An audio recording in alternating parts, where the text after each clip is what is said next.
एक बार फिर पूर्व मुख्यमंत्री कमलनाथ को पूंछ का बाल कहकर आयोग अध्यक्ष गौरीशंकर बिसेन विवादों में आ गए हैं। प्रदेश में विवादित बयानों के सिरमौर बन चुके आयोग अध्यक्ष गौरीशंकर बिसेन ने एक बार फिर कांग्रेस प्रदेशाध्यक्ष कमलनाथ पर निशाना साधा है। इस दौरान उन्होंने कटंगी विधानसभा क्षेत्र अंतर्गत ग्राम तिरोड़ी में आयोजित एक सभा के दौरान कमलनाथ की तुलना पूंछ के बाल से की है, जबकि केंद्रीय उड्डयन मंत्री ज्योतिरादित्य सिंधिया की तुलना मूंछ के बाल से की है। ज्ञात हो कि बीते कुछ महीनों से आयोग अध्यक्ष गौरीशंकर बिसेन अपने विवादित बयानों से मीडिया की सुर्खियों में बने हुए हैं, चाहे वह पंचायत चुनाव हो या फिर निकाय चुनाव या फिर अन्य सामाजिक कार्यक्रम। यहां तक कि शासकीय कार्यक्रमों में भी आयोग अध्यक्ष कांग्रेस प्रदेशाध्यक्ष पर जमकर हमला बोलते हुए नजर आ रही हैं। अभी हाल ही में मलाजखंड में निकाय चुनाव के प्रचार के दौरान तो उन्होंने बड़बोलेपन से कांग्रेस प्रदेश अध्यक्ष कमलनाथ और पुत्र एवं छिंदवाड़ा सांसद नकुलनाथ को लेकर बड़ा बयान दे दिया था, जिसमें उन्होंने खुली चुनौती देते हुए कमलनाथ को मां का दूध पिया है तो बालाघाट विधानसभा क्रमांक 111 से चुनाव लड़ने और पार्टी ने अवसर दिया तो छिंदवाड़ा से लोकसभा में नकुलनाथ और बालाघाट में कमलनाथ को हराने के बाद ही चैन से बैठने की बात कही थी। जिसके बाद पुनः तिरोड़ी में आयोजित एक मंची कार्यक्रम के दौरान आयोग अध्यक्ष गौरीशंकर बिसेन ने कहा, कमलनाथ ने आशा कार्यकर्ताओं को नियमित क्यों नहीं किया, पंचायत चुनाव क्यों नहीं कराए। कमलनाथ की बेटी हर सभा में कह रही थी ज्योतिरादित्य बिक गए, बीजेपी ने खरीद लिया, भला माधवराव सिंधिया और राजमाता सिंधिया के परिवार को कौन खरीद सकता है। जब से धरती बनी है तब से सिंधिया परिवार का रिकॉर्ड में नाम है, उनके परिवार को समझना है तो कमलनाथ सिंधिया का किला देख कर आएं। जब कमलनाथ ने इस बात को कहा तो लोगों ने कहा मैं किस तरह तुलना करूंगा, तो मैंने कहा ज्योतिरादित्य मूंछ का बाल और कमलनाथ पूंछ का बाल। सभा को संबोधित करते हुए आयोग अध्यक्ष ने आगे कहा कि अटल बिहारी के सामने कमलनाथ तुम कहीं नहीं लग सकते। जब विदेश मंत्री थे तब आपने हमें विदेश लाल सड़ा गेहूं खिलाया, कटोरा लेकर भीख मांगने जाती थी। हमें राज्य की 8.5 करोड़ जनता ने मध्य प्रदेश में काम करने के लिए चुना है। जब जनता नहीं चुन सकी तो कांग्रेस के लोग हमको चुनने आ गए। कमलनाथ के बेटे हर एक की सभा में कह रहे थे ये ज्योतिरादित्य जी बिक गए, बीजेपी ने खरीद लिया।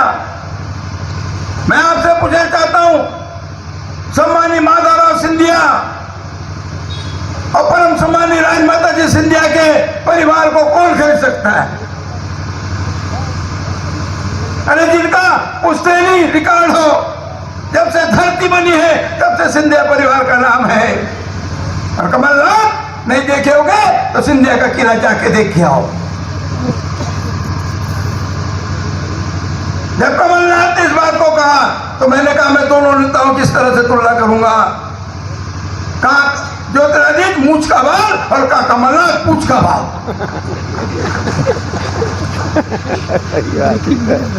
विकास क्या बोलते, काय का पत्रे का विकास। अटल बिहारी वाजपेयी 25 दिसंबर 2000 को रिमोट कंट्रोल का बटन दबा करके स्वर्णिम चतुर्भुज रोड नहीं लाते हैं। आपके सामने की जो रोड बनी है ना, इसके लिए पैसा नहीं आता।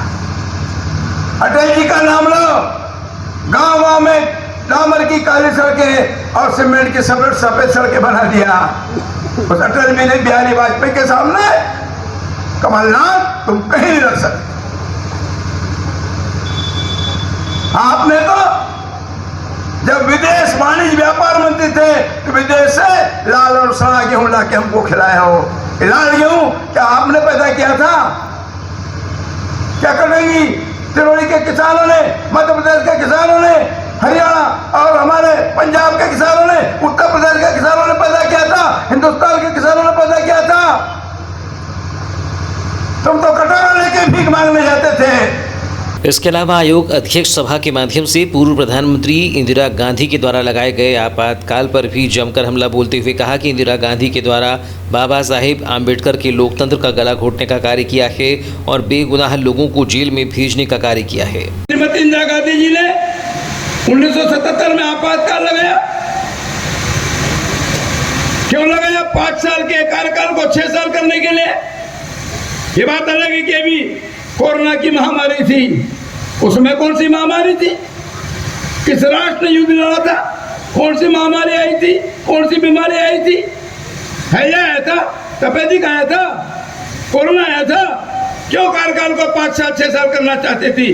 बाबा साहब आम्बेडकर के लोकतंत्र के गला घोटा इंदिरा गांधी ने, जबरन नसबंदी कराई है इंदिरा गांधी ने, प्रांत बंदी लगाई इंदिरा गांधी ने, और बेगुनाह लोचनलाल ठाकरे जैसे लोगों को और केडी भाऊ जैसे लोगों को जेल में डाल दिया। अटल बिहारी वाजपेयी जी, लाल कृष्ण अडवाणी जी और बाबू जयप्रकाश नारायण को जेल में डाल दिया। क्या अपराध था इन लोगों का?